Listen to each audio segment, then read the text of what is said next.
Maybe. So the druid models, yeah, they were definitely showing their age, and that's something we'd wanted to do for a long time, is have some customization for the druid. We may come up with other models for other forms for the druid, or other classes that can transform. Definitely, that's definitely something we're considering.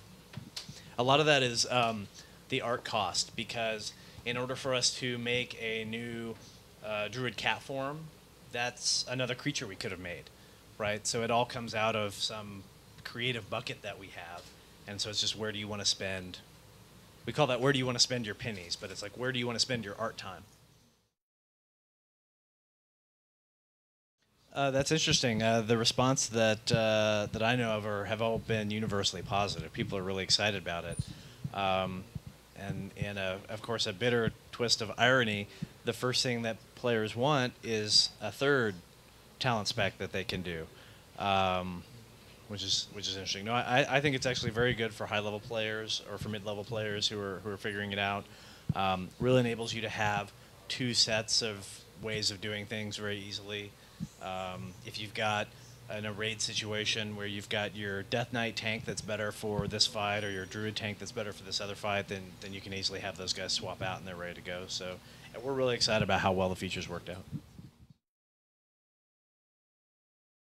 Yeah, so Isle of Conquest is another battleground. It is a traditional battleground in that it is instanced, and so it uses the honor mechanic and the gear that comes from the honor rewards. It does have a lot of special things about it. It's got a huge vehicle component. It's got a combination of some of the Arathi Basin style gameplay where you capture control points. It's got some Alterac Valley gameplay where you've got reinforcements. One of the neatest things for me, I think, is the option that you can actually capture a gunship. That's the gunships that are in Ice Crowns. You can capture either the Horde gunship or the Alliance gunship, and you can actually use gun turrets that are on that gunship and shoot people who are on the ground. And then you can also parachute from the gunship actually into the enemy base. So it should be really exciting. That's a really good question. So underwater cities are definitely something that we've talked about wanting to do. We've talked about wanting to do, a lot of underwater stuff. One of the challenges we think we have in the game right now is we don't really think that our 3D combat or 3D targeting is really great. You click on the guy, you can't really tell that he's targeted if he's off the ground.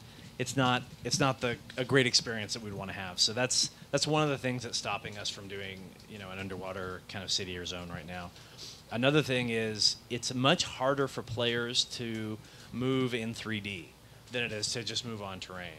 A lot of our player base is very casual, and they can really understand, hey, walk over the hill and talk to that guy that you need to talk to, and they get really confused whenever we have add flying mounts into the game, and so there's a learning gap as well. So those are kind of the two challenges we have, but we would definitely love to do it. We could do a lot of neat things from an art perspective for underwater cities and areas.